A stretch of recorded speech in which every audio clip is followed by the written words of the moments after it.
Testing. Testing. 1, 2.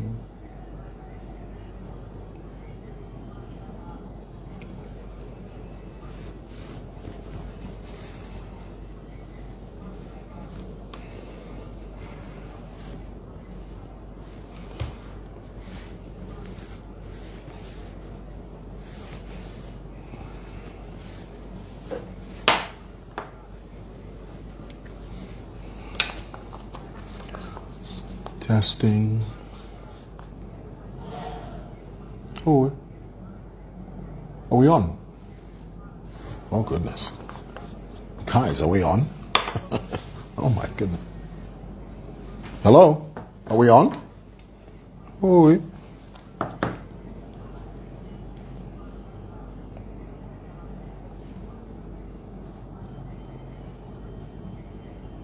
tell me we're on.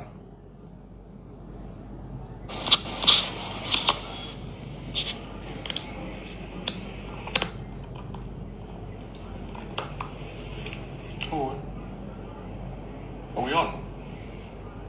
Good. Hello? Are we on? We're on. Oh. Okay. Hope you guys didn't see me. I was putting on some powder on my face.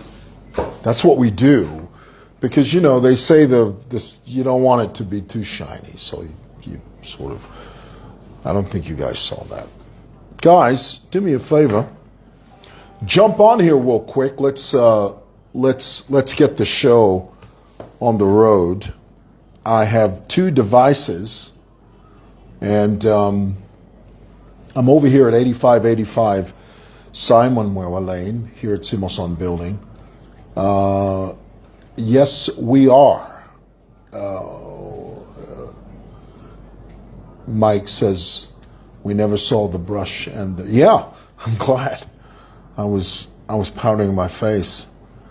That would have been embarrassing. Let me just let me double check here because I want to read some of your comments as I go through this. Okay, just give me a second here. I just want to read your comments. The last thing you ever want, and this is the last thing you want, is to go live and you think you're talking and you think you're doing your thing and you're not. Okay, a few comments. How's that? Like your style, thank her. We're on. Who's that? Lotson Cash says you're on time. I'm glad. Thank you so much. Let me center myself. Someone said to me the other day, there's too much headroom between the ceiling and my head. There's just way too much real estate there. And I agree. The only thing, though, is that if I lower the camera, it means I'm looking down into the lens. And how many people know that that is one of the most unflattering looks on camera is for the camera to be pointing up at you while you look down into the lens. It's awful. It's terrible. You know, it makes me look like the Pillsbury Doughboy, for goodness sake. Give me a break. I'm not doing that. Okay, I would rather contend with the real estate up here than to have you look at my double chin and start commenting about my chin. I'm not doing that. It's true. Guys, by the way, before we get into it, I just read a story, a terrible story. A young girl, 19 years old, in Chipata. Now, everybody knows that about Chipata. I mean, they're not terribly bright. Okay, I mean, you know, their elevators don't go all the way up to the top floor. Sorry to say, that's just the nature of who they are. Okay, guys, that's a bit of tribal cousin there. It's a bit of tribal banterism there.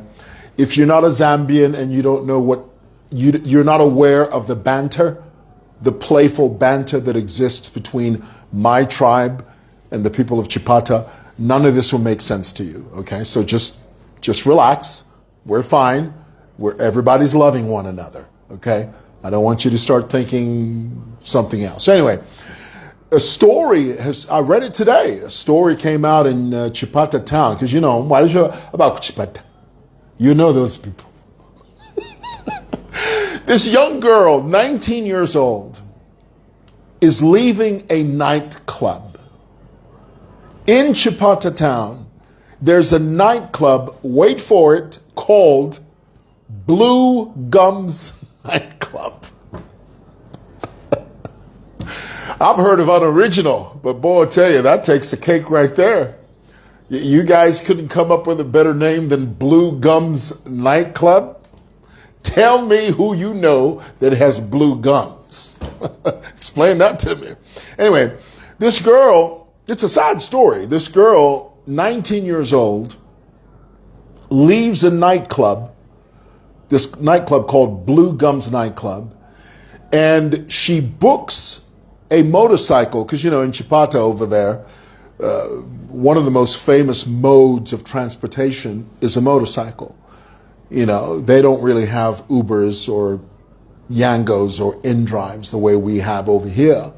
I mean, I would imagine that there are some people that use that. Well, this particular girl didn't use an app taxi. She decided in her wisdom, she decided to hop on a bike, wait for it, with two men. Now, the story was, when she left the club, she was a bit tipsy. Okay, she was a bit drunk. My question is this, before we even go any further with the story, this is my question. What the hell is a 19-year-old girl doing out at a nightclub at 01? First of all, answer that question. That's what I want to know. That's what I want to know, boy. Tell you what, before you talk about anything else, can we linger long on the topic of what the hell is a 19-year-old female? Umukashiana. 19 years old, you're out in a nightclub, and you're sloshed at 01. That's saying something. It's saying something. It's saying a whole lot. It's telling me there's no father figure. It's telling me that this girl probably sells. She's probably a seller. Okay, you guys know what a seller is? She's probably like a what's the word? It starts with a P. I'm going to get it. Just give me a moment. It's coming to me. It's on the tip of my tongue. It's almost there. It starts with P. It bleeds into R, and it's got an O in there somewhere. Prostitute. Boom! She's probably a street girl. But here's what happened to her. Guys, safety 101.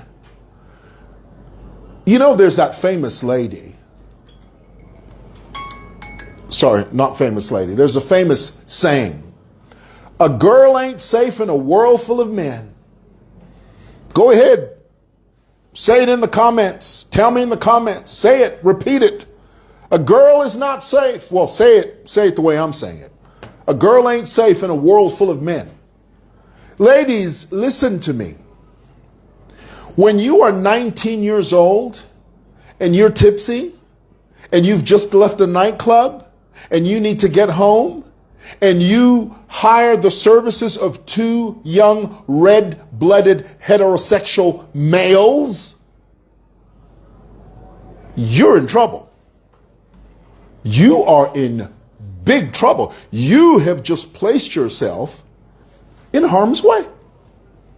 Now, of course, there's some of you that they're going to say, no, but men should learn to control their edges, because those edges are demonic, and a man should not. Honey, we're not talking about urges. We're talking about being responsible for your life. We're talking about reading the room. We're talking about deliberately choosing not to place yourself in harm's way. Don't throw caution to the wind and think that everything's hunky-dory and peachy keen. The world ain't sunshine and rainbows. It's a tough, nasty world, and it'll beat you to your knees and keep you there permanently if you let it. That's a line from Rocky Balboa, but it's the truth.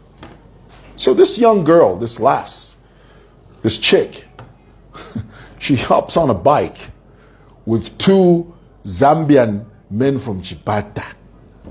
And what do? They decide to sexually essay her. Do you know what it means to essay? They sexually assaulted her. They RAPED'd her. The matter went to court. And I hope they find the guys guilty. I do. Because, you know, that charge, if not handled expeditiously, if not handled quickly, especially if it's in the wrong investigative wing, if the wrong cops are dealing with it, it's very easy for the evidence to just slip through the fingers and the guys get away scot-free. So there are lots of moving parts that need to fall into place in order to secure a conviction. It doesn't just happen by osmosis. It doesn't just happen because some girl says, they did this to me. You have to prove beyond a reasonable doubt. And it's that trail of proof that can get very complicated. And if you don't connect the dots, and there are lots of big missing pieces in the chain of events, unfortunately, a lot of people get away with it. So I hope. So guys, here's the lesson. Mwewa kashana mwewa kuchipata. You Chipata young girls, don't put yourself in harm's way. If you're going to go out to a nightclub, well, first of all, 19 years old, you've got no business being in a nightclub. 19 years old, you should be at home, in your room, your head buried in books at 19 years old. Not a nightclub, okay? So you sort of put yourself in that position. And that is your Waterloo. That is your Waterloo. All righty. What are we talking about? Ethel Chisono. You guys remember the young Zambian girl? She has dual citizenship. She's both a Zambian and an American. This young girl, let me just bring you up to speed. Okay, let me condense it for you. This young girl who lived in New York City, she married an American guy for the sake of getting a visa or what do you call it? Permanent residence or something. And lots of people do this. They go to the States. Men and women do this. They go to America. They think that this is the good life, and they think the only way that I'm going to have open doors for me is if I get some type of citizenship or naturalization, And Ethel did that. This girl did that. Hence, her name, her full name, even though she's divorced, she conveniently uses the name Ethel Chisono Edwards. She uses the word Edwards as a hook. Because, it's a conversation piece. When she meets someone, she says, oh, my name is Ethel Chisono Edwards. Edwards? Really? Where's that from? Oh, I'm an American citizen. I was married to an American. Really? Yeah. It's over now, but... So how come you still use the word Edward, the name Edwards? Oh, it's a hook. Anyway. She had it in her mind. I don't know what got a hold of her. I had no idea. Just one day she just had it in her mind to start threatening the president of the Republic of Zambia. Not just insulting him, threatening harm. She even famously said that Edgar Lungu was not a threat to HH, that she was the eminent threat to HH. Now, how many people know that in any country of the world, when you threaten to harm the president, you become a person of interest? People start taking a closer look at you. It's just, that's the way it is. Because any harm that comes to any head of state, that harm, especially if it's detrimental, it changes the trajectory of that country. When John F. Kennedy was assassinated and Lyndon B. Johnson took over, things changed because leadership changes. So it's never a good idea. For those of you that are trying to trivialize it, there is nothing trivial about Ethel Chisono's utterances. Say that again. Just repeat that in the comments for me, please, just for clarity. There is nothing trivial about Ethel Chisono's utterances. When you threaten harm to a sitting head of state, when you say, I'm going to harm you, I'm going to hurt you, I'm going to do this, that, and the other, I'm going to do thus and so, etc., you become a person of interest. Go to America there and threaten harm against Donald Trump. You'll see what they'll do to you. Bwana, FBI, CIA will be knocking at your door, saying, kuti tuambelati ufuna kuchita chani, bwera kuno iwe first bwera kuno. Imirapa first hapa.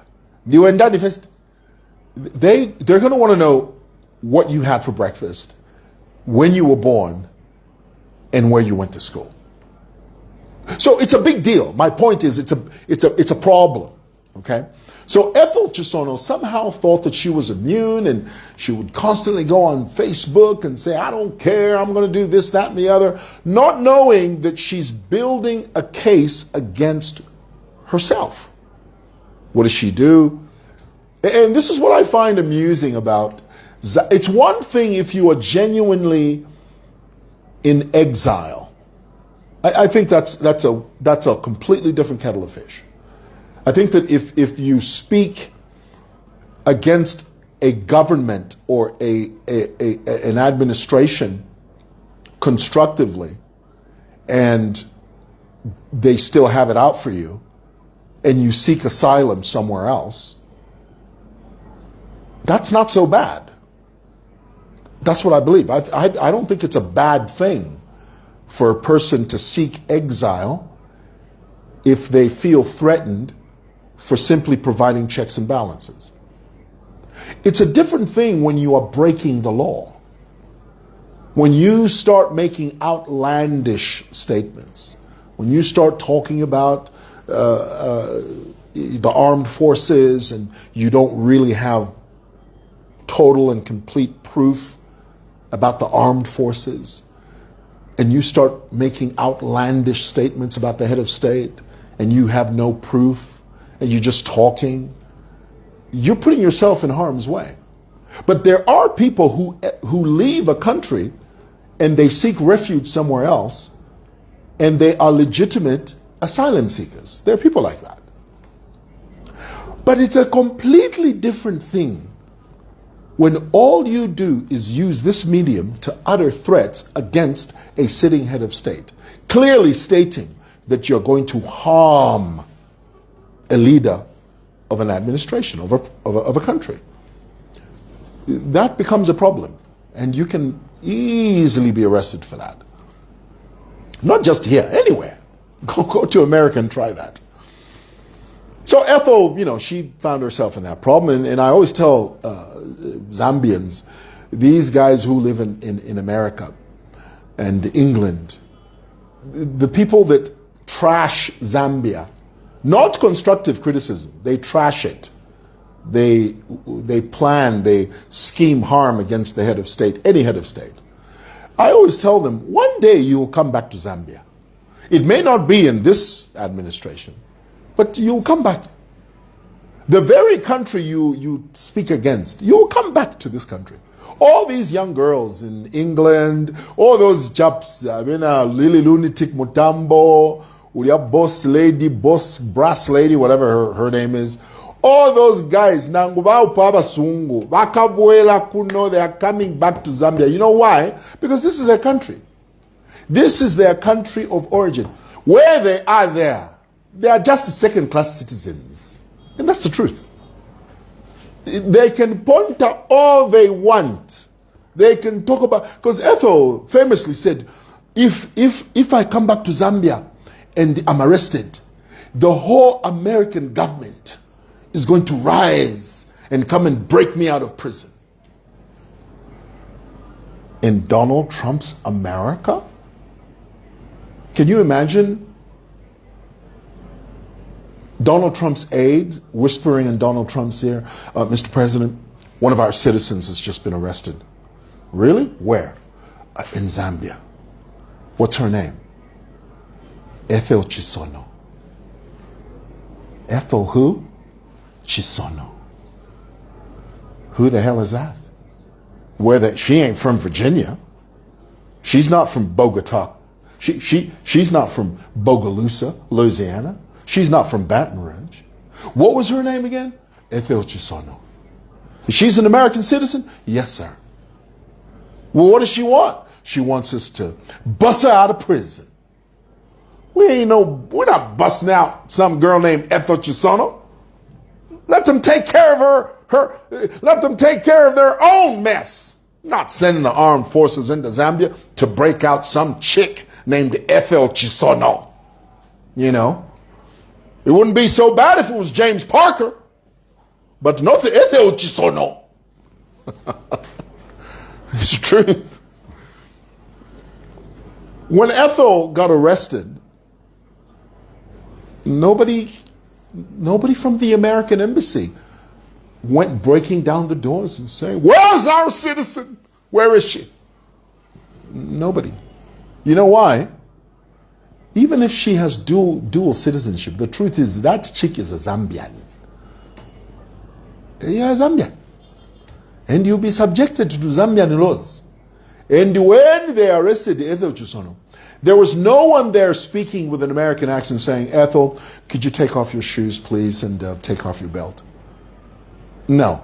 It was a Zambian police officer saying, "Iwe, chosansa pato na belti hapo. Ngala hapo iwe. Uyu msikana uyu ndiye amene anatukana na president uyu. Tunatukaniwa. Iwe ngala hapo iwe." That is the reality of it.